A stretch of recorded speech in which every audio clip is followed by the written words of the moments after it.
Saludos desde Žižkov.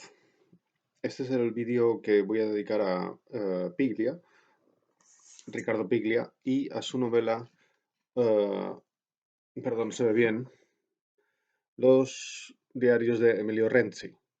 Y es esto, 1200 páginas. Em, Esta es una novela que publicó Piglia entre los años 2015 y 2017, en 3 volúmenes. Se publicó uno, 2 y 3. Y bueno, la edición que yo tengo es un volumen que es más cómoda, ¿no? Porque lo tiene todo, está todo dentro de un libro. Y sobre todo tiene la gran ventaja de ser más barata. Y bueno, para presentar al escritor, voy a presentarle ligeramente al escritor porque seguro que ya lo conocéis, tiene mucho sentido. Piglia es un escritor argentino.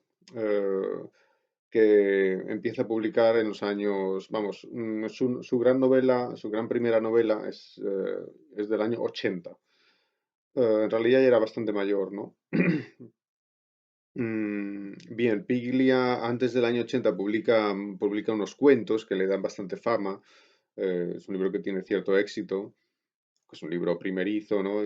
Pero en fin, y un poco a raíz de eso, él era también profesor de historia en la universidad, sí, desde bastante joven, y trabajaba además, luego llegó un momento que dejó la universidad, pero se dedicó además a trabajar como editor, ¿no? Él trabajaba para editoriales y llevaba líneas de edición, por ejemplo, una línea de novela negra, cuenta que leo un montón de novelas negras, ¿no?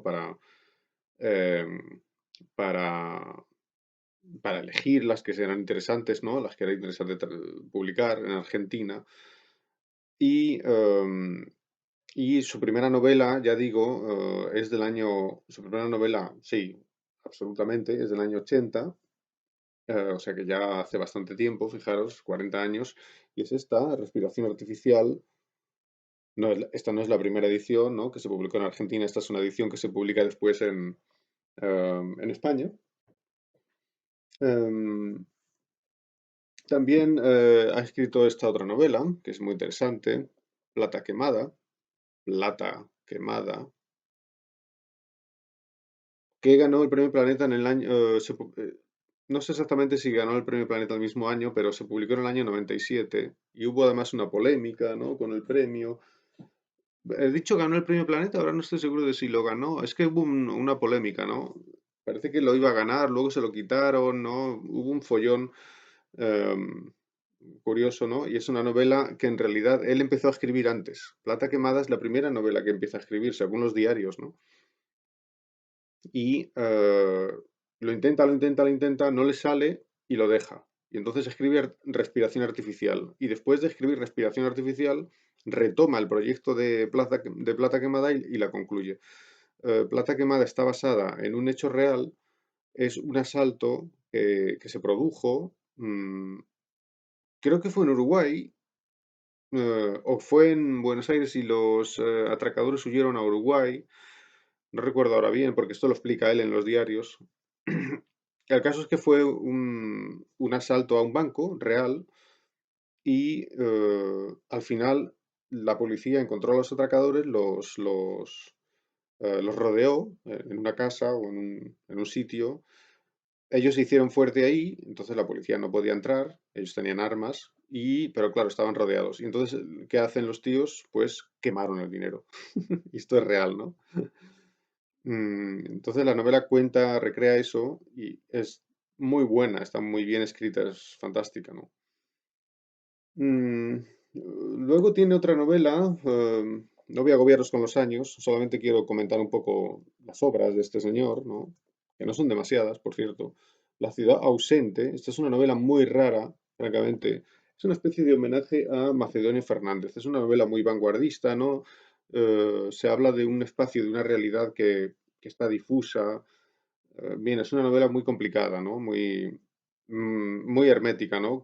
Pero no tan hermética como las de Macedonio Fernández.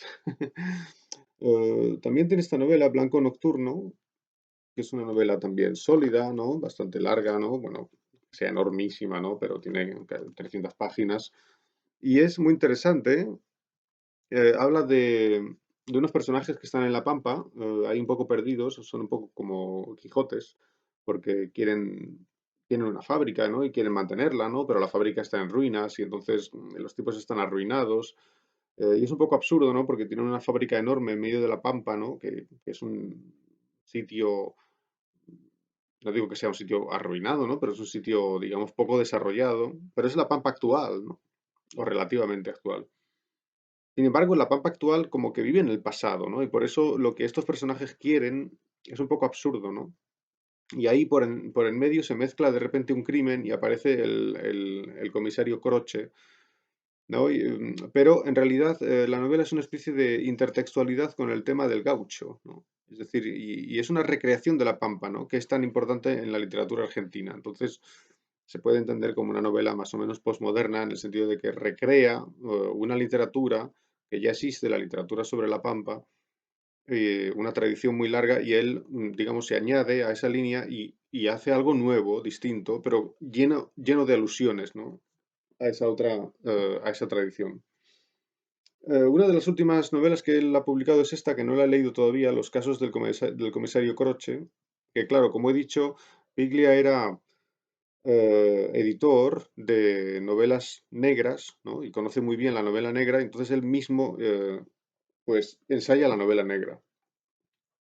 También tiene textos que son teóricos, como por ejemplo El último lector, es una colección de textos, porque a partir de un determinado año, que francamente no sé cuál es, ¿no? Pero ya cuando era bastante más mayor, Piglia fue profesor de literatura en Princeton, en la Universidad de Princeton, en Estados Unidos. Entonces él en realidad también se ha dedicado, no solo por eso, se ha dedicado a la literatura desde un punto de vista teórico, ¿no? Como un ensayista, ¿no? Entonces tiene muchos ensayos sobre literatura, algunos son muy interesantes, por ejemplo, tiene unos ensayos sobre Borges, varios, ¿no? Tiene, claro, lógicamente, ¿no? Tiene varios ensayos sobre Borges, por la importancia de Borges, ¿no? Y em, analiza la cuentística de Borges con unos conceptos muy interesantes que son bastante originales, ¿no? Son realmente muy interesantes sus ensayos, ¿no? Una de sus últimas novelas es El camino de Ida, que tampoco he leído, por cierto. Y, por ejemplo, una colección de cuentos, La invasión, estos son cuentos. Y bueno, pues esta es casi, algo falta, ¿eh? Algo falta, no tengo todo. Falta, me faltan los cuentos del principio, que el primer libro de cuentos creo que no lo tengo. Pues La invasión, ya no lo recuerdo ahora. Pero algo me falta, ¿no? Me faltan algunos cuentos y alguna cosa, pero vamos, no mucho. O sea que la obra de Piglia es un poco esto, ¿no? Claro, más esto, más esto. Que en realidad esto, claro, es un libro de bolsillo, no lo parece, pero vamos, es una obra enorme, ¿no? Y esto es un mar donde uno se pierde, ¿no? Entra aquí y entonces uno puede volverse loco, ¿no? Completamente. Los diarios de Milo Renzi. En realidad, esta es, en mi opinión, una de las mejores novelas escritas en español en el siglo XX. Perdón, el siglo XX no, o sea, se publica en el siglo XXI, ¿no? Pero en realidad Pickle es un escritor del siglo XX, ¿no? Y además esto lo estaba escribiendo desde hace muchísimo tiempo, ¿no? Desde el año 57, me parece que es, año 57, no recuerdo ahora, lo había preparado el año, pero eh, se me ha perdido el dato. Sí, desde el año 57. Lo dice al principio, ¿no? Había empezado a escribir un diario a fines de 1957. O sea que los diarios los escribe durante el siglo XX, ¿no? Se publica luego después, bueno, que cada uno lo tome como quiera. Novela del siglo XX, novela del siglo XXI, da lo mismo, ¿no? Es una de las grandes novelas escritas en español de todos los tiempos. O sea, es una obra fantástica, ¿no? ¿Cómo surge esta novela? Bueno, pues como ya digo, en el año 57, Piglia, siendo muy joven, me parece que tiene ahí como 16 años o una cosa así, empieza a escribir unos diarios. Se sienta y empieza a escribir los diarios. Y mm, ya no para. Pero vamos, ya no para significa que realmente no dejó de escribir los diarios nunca. Claro, eh, digamos, esta constancia, ¿no?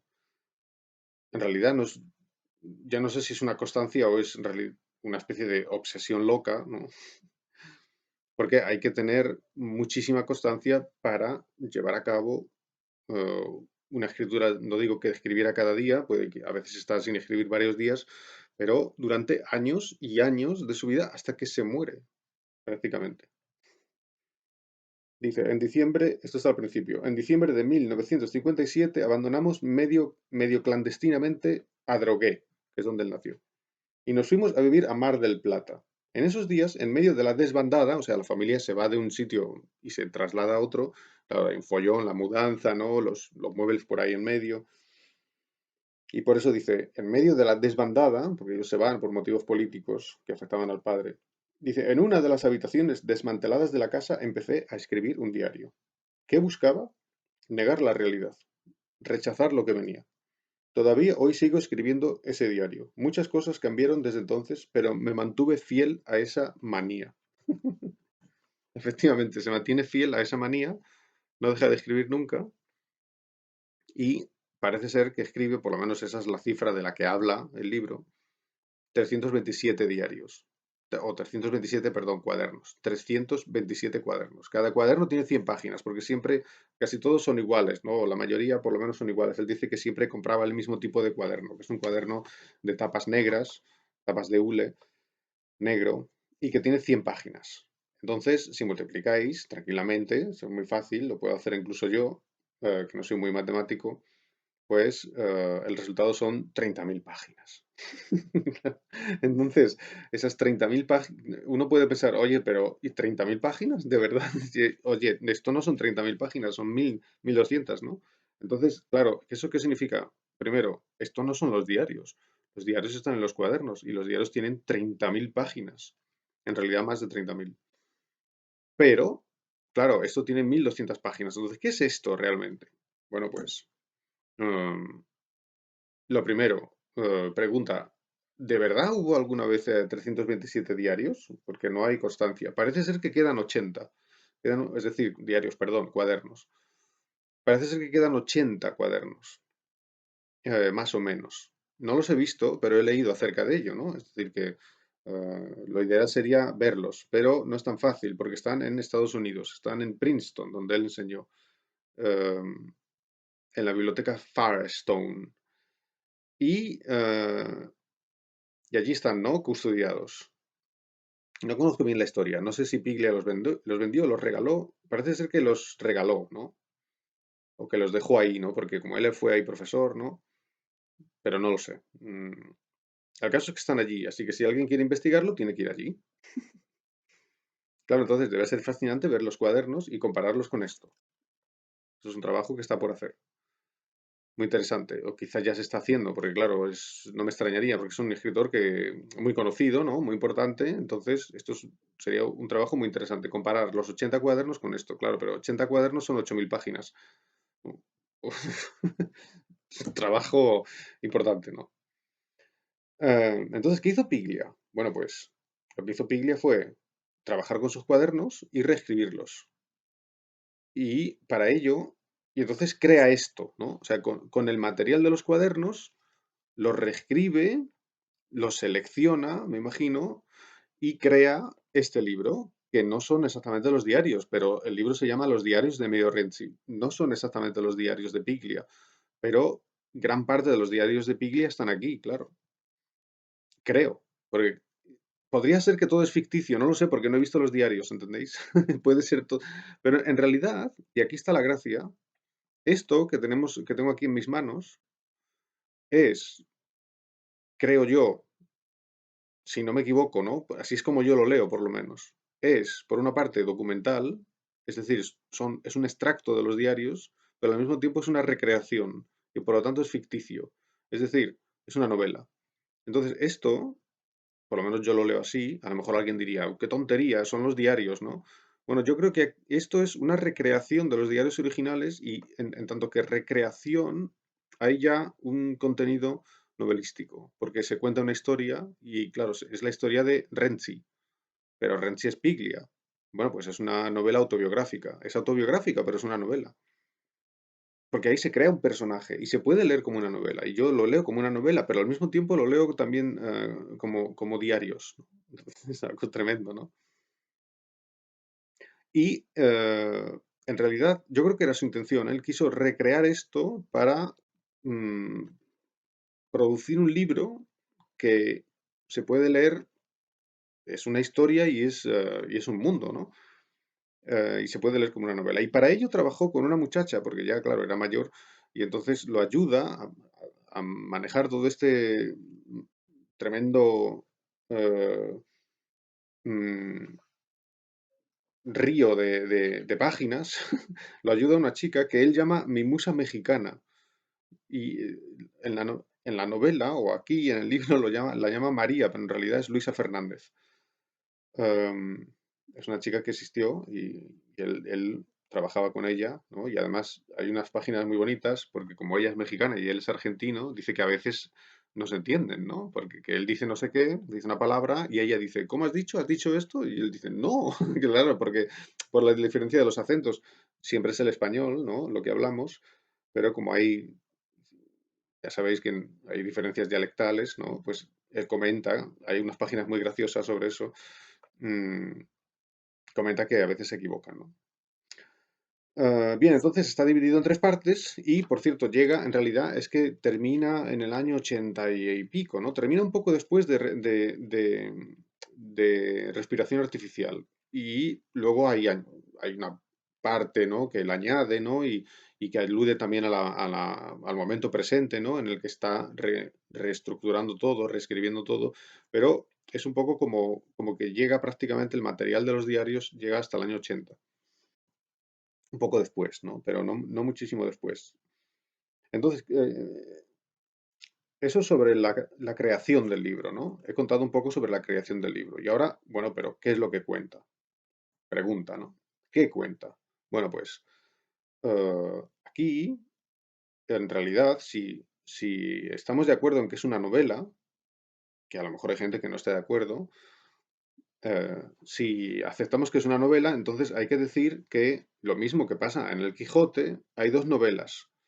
Está la historia de Renzi, lo mismo que en el Quijote tenemos la historia de Don Quijote, ¿no? O sea, la historia del protagonista. Pero también tenemos la historia de cómo el libro llega a ser. Lo mismo que en el Quijote, ¿no? La historia de Cide Hamete Benengeli y todo eso.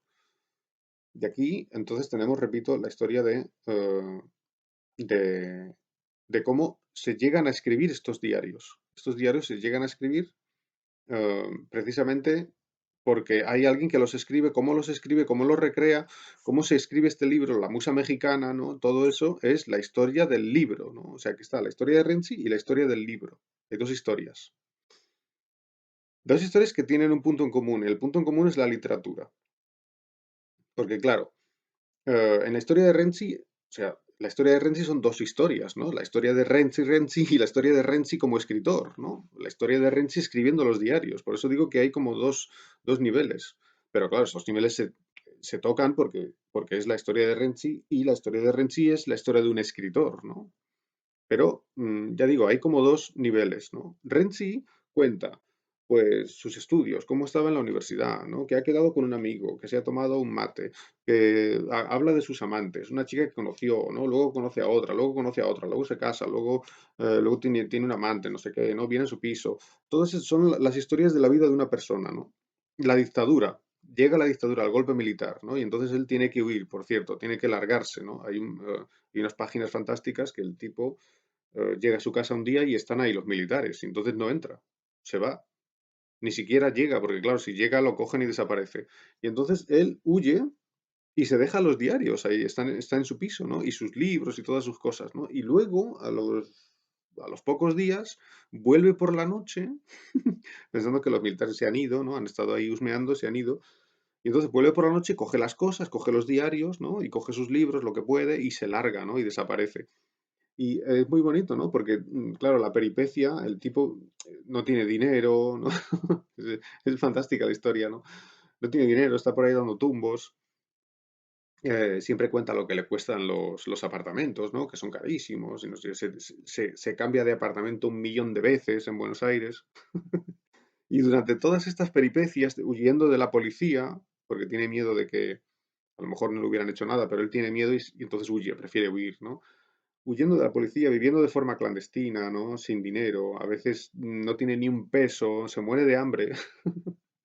Y en toda esta historia tan sorprendente, el tío nunca pierde los diarios. Siempre va con los cajones de diarios detrás, ¿no? O sea que si se cambia de un piso a otro, se lleva los diarios metidos en un saco, ¿no? Y sigue escribiendo los diarios. Es una historia loca, ¿no? Em, entonces, claro, Renzi es el autor, perdón, el personaje al que le pasan cosas, pues todo eso que estoy contando, ¿no? Que huye de la policía y cosas así, ¿no? Pero claro, también es el escritor, ¿no? Y como es el escritor, ¿no? Entonces él está contando, está hablando de literatura. Esto es un compendio de literatura también, ¿no?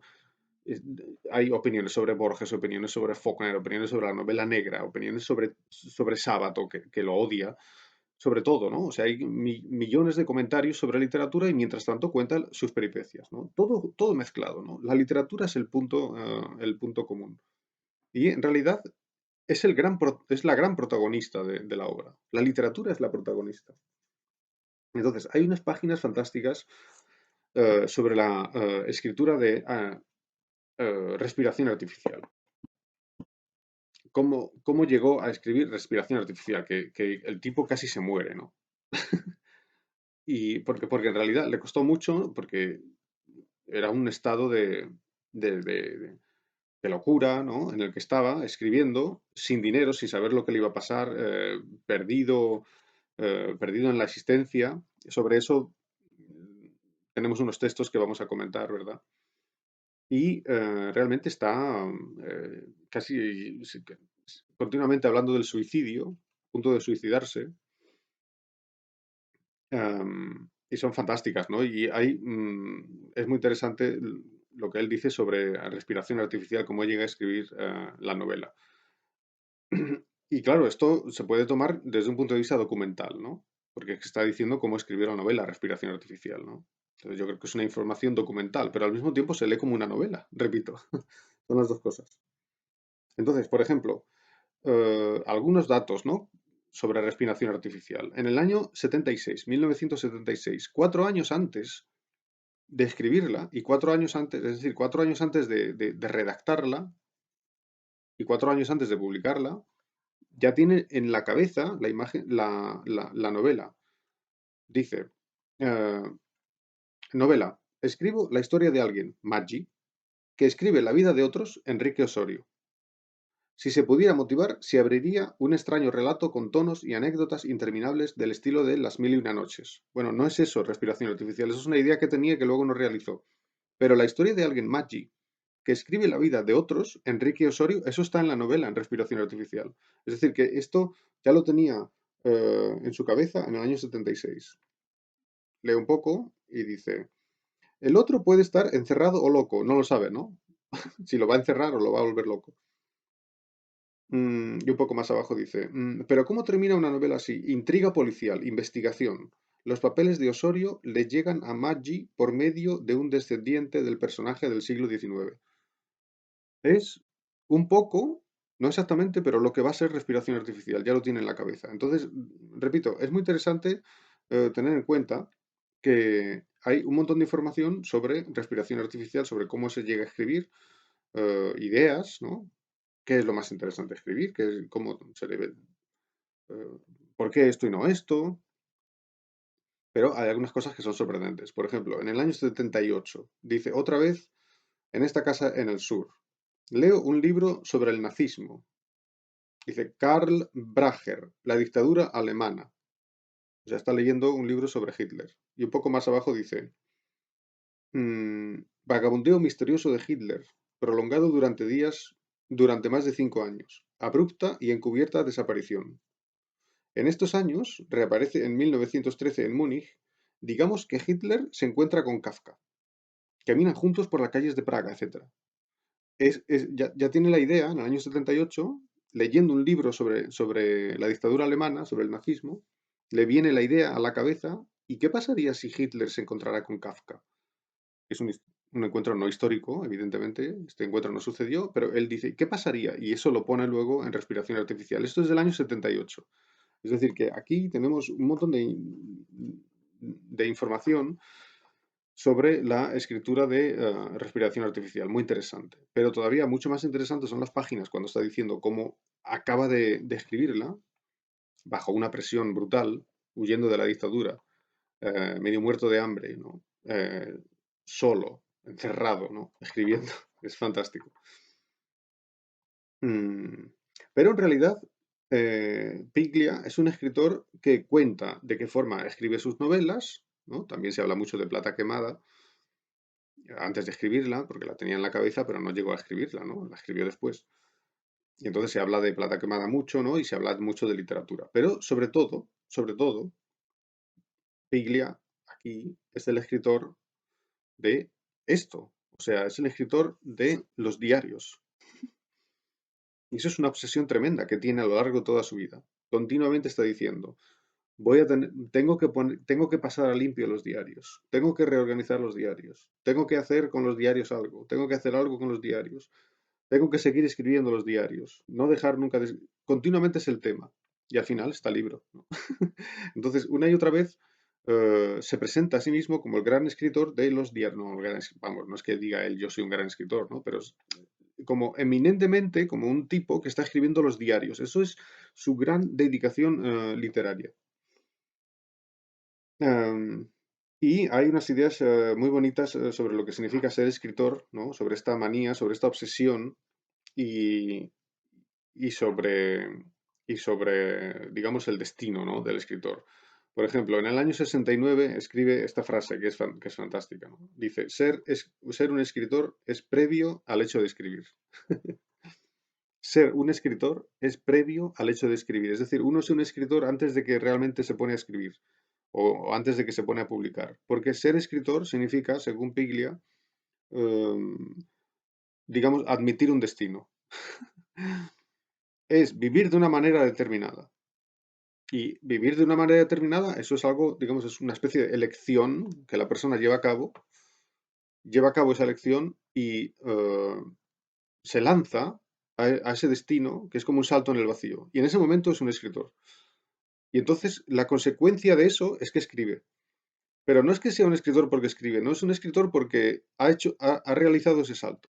Y ese salto es el salto de considerar la literatura como la única realidad. Todo lo demás, claro, no digo que no sea real, cuando lo persigue la policía, pues huye, ¿no? No es que diga, no son reales, ¿no? Pero la literatura tiene una realidad superior, por tanto, se merece esa dedicación que eh, que le brinda toda su existencia, ¿no? Y esa apuesta es una apuesta que él hizo cuando tenía 16 años y empezó a escribir los diarios y dijo, voy a escribir los diarios y ya nunca dejar de hacerlo. Esa apuesta es lo que convierte a alguien en un escritor. Luego puede ser un escritor malo, un escritor eh, fracasado, un escritor que no vende libros, un escritor al que no le publican, lo que sea, pero es un escritor. Es un escritor fracasado, es un escritor que no vende, es un escritor desastre, pero es un escritor, es decir, y solo se puede escribir así, llevando a cabo ese salto en el vacío, que es una apuesta que ocupa toda la existencia. Em, entonces, escribir no es un hobby, ¿no? Escribir no es un negocio. El que quiera hacer de ello un negocio es su problema, ¿no? Evidentemente. El que quiera ganar dinero escribiendo, muy bien, que lo haga, ¿no? Es libre, ¿no? Puede hacerlo. Eh, pero lo que realmente significa ser un escritor, según Piglia, y yo lo creo también, es esa apuesta definitiva. Y por eso realmente son unas ideas que me parecen hermosas. Solo como un ejemplo, ¿no? Otro juicio acerca de lo que significa escribir. Esto es de, perdón, esto es de, aquí uno se pierde, ¿no? En este laberinto. Esto es del año, mm, esto es del año em, 77, sábado 12 de noviembre de 1977. Dice esto. Todas las mañanas a las 9 me siento contra esta mesa cubierta con una tela marrón. O sea, todas las mañanas a las 9 se sienta a escribir. Recupero los rituales más antiguos de mi vida. Sosegada felicidad. Nada que pensar sobre el mundo hasta después de las 2 de la tarde. O sea, el tipo llega a las 9 de la mañana, desayuna y a las 9 se sienta y se pone a escribir. Y dice que eso es una sosegada felicidad. Nada que pensar sobre el mundo hasta después de las 2 de la tarde. O sea, es como si vivieran en una burbuja, ¿no? Los problemas, el trabajo, el dinero, todo eso, ¿no? La dictadura, todo eso lo deja de lado. O sea, también, claro, lo mete en la literatura, ¿no? Pero queda en esa especie de realidad eh, a- de nivel superior, ¿no? Dice hasta las 2 de la tarde, que luego tiene que hacer algo, ¿no? Maravillosa construcción de un tiempo propio en el que el ámbito es ya una forma de la literatura. O sea, es como un tiempo propio, ¿no? De las 9 a las 2 tengo tiempo, me dedico a la escritura nada más, ¿no? Y es feliz. La creación de un tiempo propio. Dices, es ya una forma de la literatura, es decir, la postulación de una realidad libre. Muy bonito. Una realidad libre, ¿no? La literatura es la libertad para Piglia, ¿no? Claro, uno puede decir, es una especie de escapismo, ¿no? Porque dice, no pienso en la realidad y entonces puedo volar. Sí, pero no. Es decir, también es una literatura que habla de la realidad. ¿Y por qué respiración artificial de qué habla? Pues habla de la dictadura y habla de la, eh, y vamos, y habla del ser humano, ¿no? Y habla del hombre, ¿no? Y habla del sentido del lenguaje y habla del sentido de la historia y de la historia argentina, claro. O sea, que habla de la realidad, ¿no? Pero es una realidad libre. Y lo que hace que sea libre es la literatura. Esta es la novela y este es el tema, ¿no? de la novela. En las páginas que os he fotocopiado hay algunas impresiones cuando está trabajando en respiración artificial. No justo los últimos días, pero cuando está en el proceso y es como si estuviera en un pozo, ¿no? Porque esa dedicación es tan intensa que no ve a nadie, no hace nada más que eso, ¿no? Es como si estuviera en una noche oscura del alma. Son unas páginas fantásticas y las comentaremos en el encuentro. Muchas gracias.